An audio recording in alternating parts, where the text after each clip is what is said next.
Sungai பக்காப் இடைத்தேர்தல் முடிவை சர்வதேச சமூகம் உற்று நோக்கும் என்று முன்னாள் பிரதமர் முஹிதீன் யாசின் தெரிவித்துள்ளார்.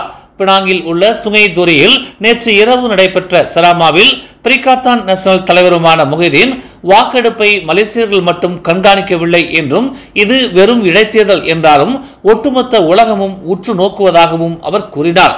மலேசியா ஏர்போர்ட்ஸ் ஹோல்டிங்ஸ் நிறுவனத்தை தனியார் மயமாக்கும் அரசாங்கத்தின் முடிவு குறித்து நாளை ஒற்றுமை அரசாங்கத்திற்கு ஒரு சிக்னல் அனுப்புமாறு வாக்காளர்களுக்கு முஹிதீன் அழைப்பு விடுத்தார். MIPP எனப்படும் மலேசிய இந்திய மக்கள் கட்சியின் தலைவர் பி. புனிதன் ஒற்றுமை அரசாங்கத்துடன் ஒப்பிடும் போது இந்திய சமூகத்தின் அவலத்தை போக்குவதற்கு பாஸ் தனக்கு அதிக வாய்ப்புகளை வழங்குகிறது என்று தெரிவித்துள்ளார். இஸ்லாமிய கட்சி கூட்டணியில் இருப்பதால் பிரிகாத்தான் நேஷனலில் MIPP இணையும் முடிவு குறித்து கேள்வி எழுப்பப்பட்டதாக முன்னாள் மாயிகா இளைஞர் தலைவருமான அவர் கூறினார். பாஸ் கூட்டாட்சி அரசாங்கத்தின் ஒரு பகுதியாக இருந்தபோது முஹிதீன் யாசின் மற்றும் இஸ்மாயில் சப்ரி யாக்கோப்பின் நிர்வாகத்தின் கீழ் சீனர்களுக்கும் இந்தியர்களுக்கும் ஒரு பிரச்சனையும் இல்லை என்று புனிதன் தெரிவித்தார். இருப்பினும் இந்திய சமூகம் இன்னும் பல பிரச்சனைகளை எதிர்கொண்டுள்ள நிலையில் இப்போது நிலைமை வேறு மாதிரியாக உள்ளது என்று அவர் கூறினார். இந்தியர்கள் இன்னும் பிரச்சனைகளை எதிர்கொண்டிருக்கும் போது இந்த இந்திய பிரதிநிதிகள் அனைவரும் இருப்பதில் என்ன பயன் என்று அவர் கேள்வி எழுப்பினார்.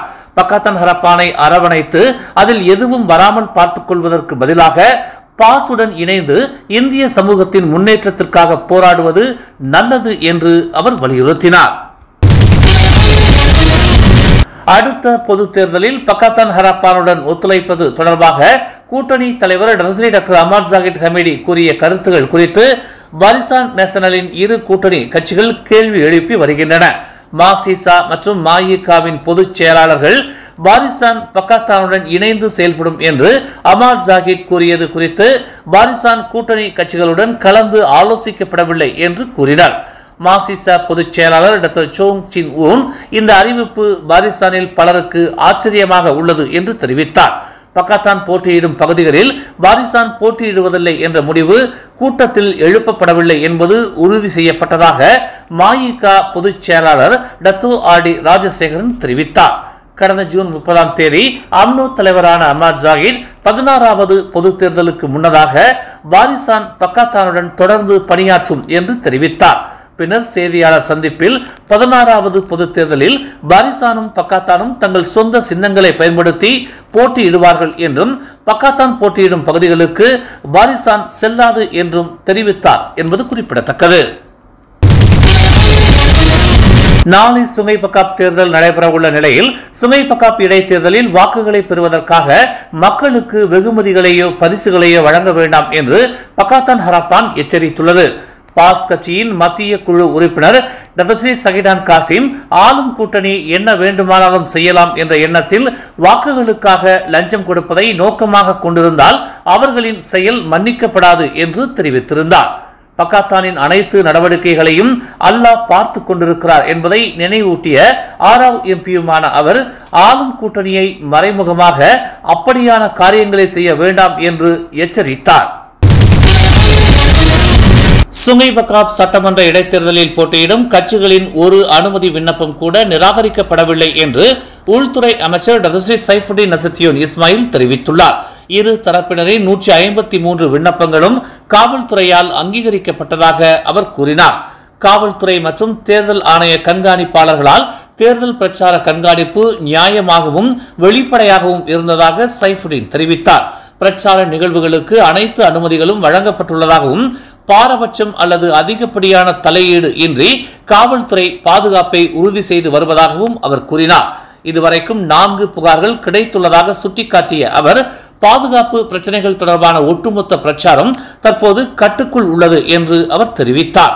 தேர்தல் நாள் வரை மொத்தமாக 835 அதிகாரிகள் மற்றும் பணியாளர்கள் பணியில் ஈடுபடுத்தப்பட்டுள்ளனர் என்றும் அவர் கூறினார். சுங்கை பக்காப் தேர்தலில் எதிர்க்கட்சிகளின் பிரச்சாரத்தை காவல்துறை மிக அதிகமாக ஆராய்கிறது என்ற பாஸ் கட்சியின் தலைமையின் கூற்றுகளை அவர் நிராகரித்தார். மனிதவள அமைச்சின் HRD கோப் நிறுவனத்தில் சந்தேகத்திற்குரிய செயல்பாடுகளை பொது கணக்கு குழு கண்டுபிடித்ததை அடுத்து அதன் அறிக்கைகள் மலேசிய லஞ்ச ஊழல் தடுப்பு ஆணையத்திடம் சமர்ப்பிக்கப்படும் என்று இன்று வெளியிட்டுள்ள அறிக்கையில் மனித வளத்துறை அமைச்சர் ஸ்டீவன் சிம் தெரிவித்துள்ளார்.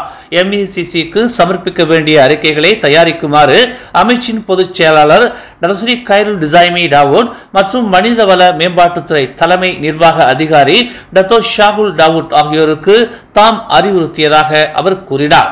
நேற்று நாடாளுமன்றத்தில் தணிக்கையாளர் மற்றும் பொது கணக்கு குழு வழங்கிய அறிக்கைகளை அமைச்சு தீவிரமாக எடுத்துக் கொள்கிறது என்று அவர் தெரிவித்தார்.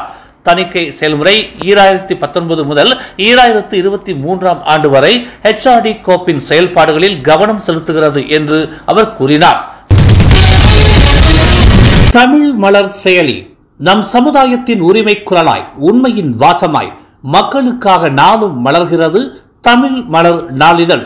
சமரசம் இன்றி சத்தியத்தின் பாதையில் வெற்றி நடை போடும் தமிழ் மலரின் இன்னொரு புதிய அத்தியாயமாய் தமிழ் மலர் செயலி இப்போது அறிமுகமாகவிருக்கிறது உங்களுக்காக.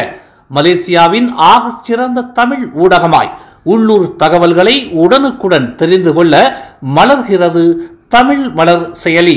விரைவில் எதிர்பாருங்கள். மேலும் செய்திகளை தெரிந்து கொள்ள தமிழ் மலர் நாளிதழை பாருங்கள். எங்களோடு இணைந்திருக்க மலர் டிவியை பதிவு செய்து கொள்ளுங்கள். உறவுகள் மகிழ்ந்திட விருப்பம் மற்றும் பகிர்வு சேவையை சொடுக்குங்கள்.